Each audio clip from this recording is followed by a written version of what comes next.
উপস্থিত। হে রাজন পরীক্ষিত, আমরা এসেছি স্বর্গপুর থেকে। আমরা এসেছি তোমার রাজ্যে ধর্ম রক্ষা করবার জন্য। ওগো গো মাতা, আমি সামান্য নররাজন, আমি নররাজন হয়ে কি প্রকারে ধর্ম রক্ষা করতে পারি না? শোনো রাজন, তুমি যদি ধর্ম রক্ষা না করো তাহলে অনিষ্ট হবে। তুমি আমাদের ধর্ম রক্ষা করো। এটি মাতা, আমি নিশ্চয় করব ধর্ম রক্ষা, কিন্তু আশ্চর্য হয় মাতা, তব পুত্র বৃষ সেন এক পদ্মা কেন? সে তো ছিল চতুষ্পতি, তার 4 পদ গেল কোথায়? শোনো রাজন, তাহলে শোনো তার পূর্বের বিবরণ। আমার পুত্র হল 4 যুগের অবতার। আমার পুত্রের নাম ধর্ম।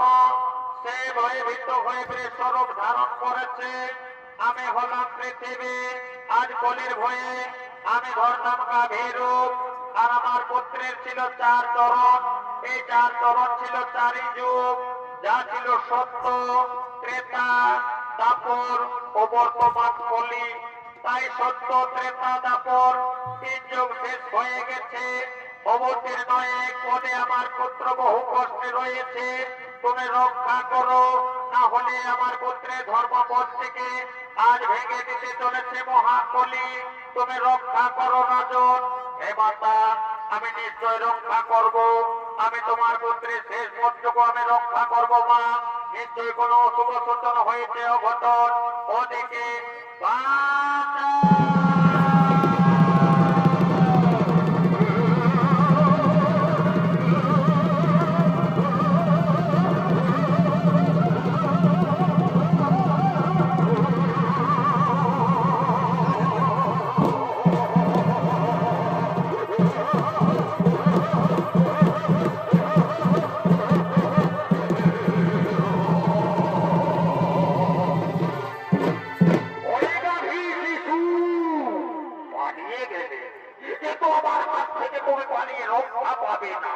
তুমি যে খান থেকে পানি দাও কেউ, আমি তোমাকে বন্ধ বন্ধ করে খুলু।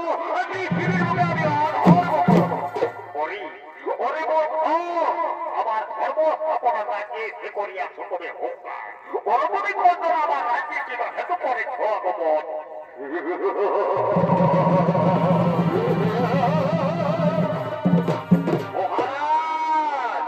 আমি হলাম 4 যুগের অবতীর্ণ শেষ যুগ।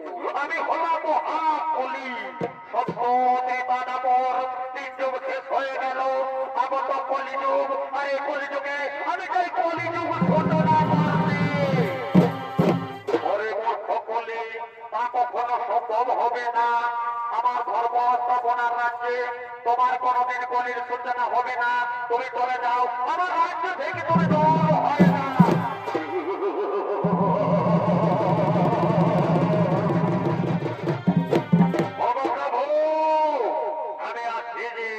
আমি চলে যেতে আসিনি, আমি এসেছি কলিযুগ সূচনা করতে। আমায় কলিযুগ সূচনা করতে দিন, অন্য খাবার চোখে লিপ্ত হন। বলি তোর মনে বলো আমার সঙ্গে যুদ্ধ করবে, তাহলে আমায় যুদ্ধে আগে পরাস্ত করো, তারপর করিও তুমি তোমার যুগ সূচনা।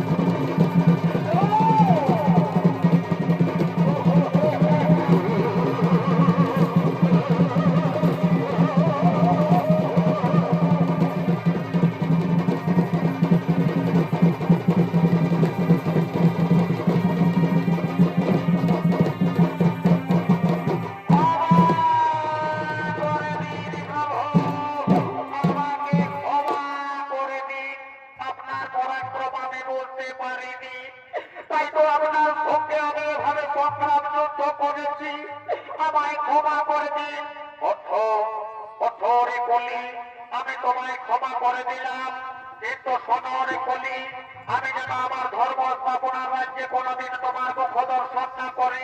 যাও আমার রাজ্য থেকে তুমি দূর হয়ে যাও। প্রভু, কোনদিনে মিনতি করি, আপনার কাছে আমি শরণার্থী। আর এই শরণার্থীকে তাড়িয়ে দেওয়া আপনার স্বভাব হবে না। আমি যদি চলে যাই প্রভু, তাহলে 3 যুগেরও শুভ হবে। মানুষের মনে বিশ্বাস হারিয়ে যাবে তার যুগ থেকে, তাই আমার যুগ আমাকে সূচনা করতে দিন।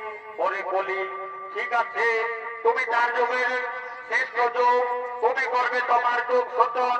যাও, আমি তোমাকে জায়গা দিলাম।